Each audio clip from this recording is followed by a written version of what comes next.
Setelah ketegangan dengan Pakistan mereda, India kini menghadapi musuh dari dalam negeri sendiri.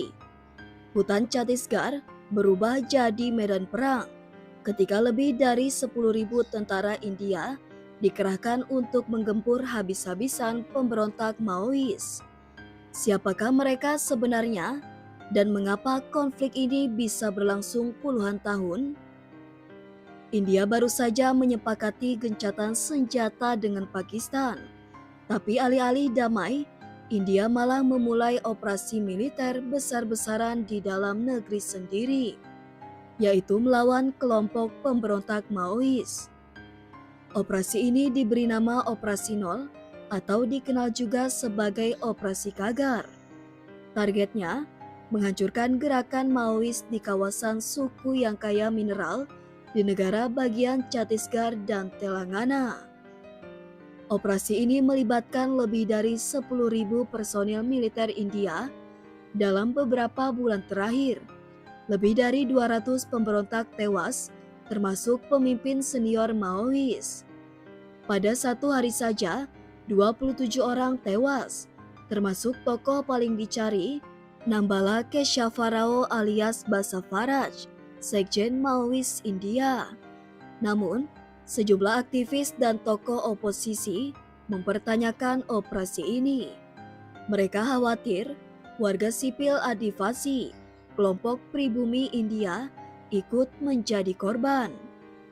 Gerakan Maois di India dikenal juga sebagai Naxalite, berasal dari pemberontakan bersenjata di Naxalbari, Benggala Barat tahun 1967. Dipimpin oleh Kanu Sanyal, Charu Majumdar, dan Jungle Santal, mereka memberontak karena ketimpangan tanah, eksploitasi petani miskin, ketidakadilan struktural. Mereka terinspirasi oleh ideologi Mao Zedong dan mempercayai bahwa revolusi kekerasan adalah satu-satunya jalan mengubah India yang feodal dan kapitalis. Sejak akhir 1960-an, gerakan ini terus berkembang, lalu terpecah menjadi banyak faksi.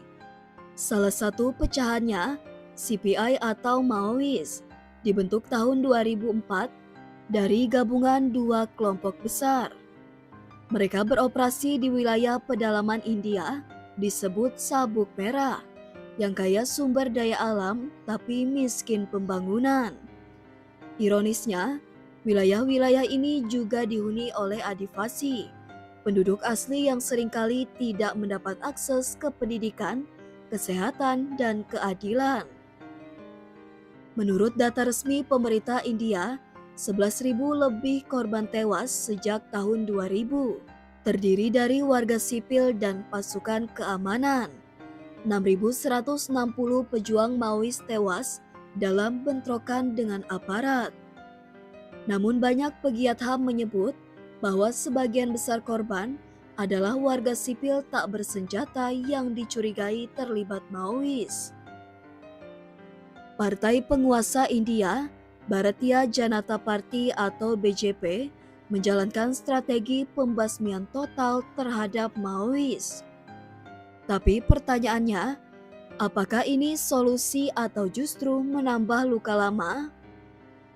Kaum Adivasi sudah lama merasa terpinggirkan dan tertindas. Banyak dari mereka berjuang bukan karena ideologi, tapi karena keputusasaan ekonomi dan ketidakadilan struktural. Jika pendekatan militer terus diutamakan, apakah perdamaian benar-benar bisa tercapai? Beberapa partai sempalan Maois, seperti CPI atau ML, telah meninggalkan jalur kekerasan dan ikut serta dalam politik elektoral. Artinya, jalan damai sebenarnya masih terbuka. Tapi itu hanya bisa dicapai jika pemerintah mau mendengarkan suara masyarakat ada. Ada reformasi agraria dan keadilan ekonomi dan dialog terbuka, bukan hanya monolog militer. Apakah operasi militer besar-besaran seperti Operasi Nol akan memadamkan pemberontakan Maois? atau justru membakar bara perlawanan yang lebih besar? India menghadapi pilihan sulit, terus dengan pendekatan kekerasan atau mencoba rekonsiliasi dan keadilan sosial.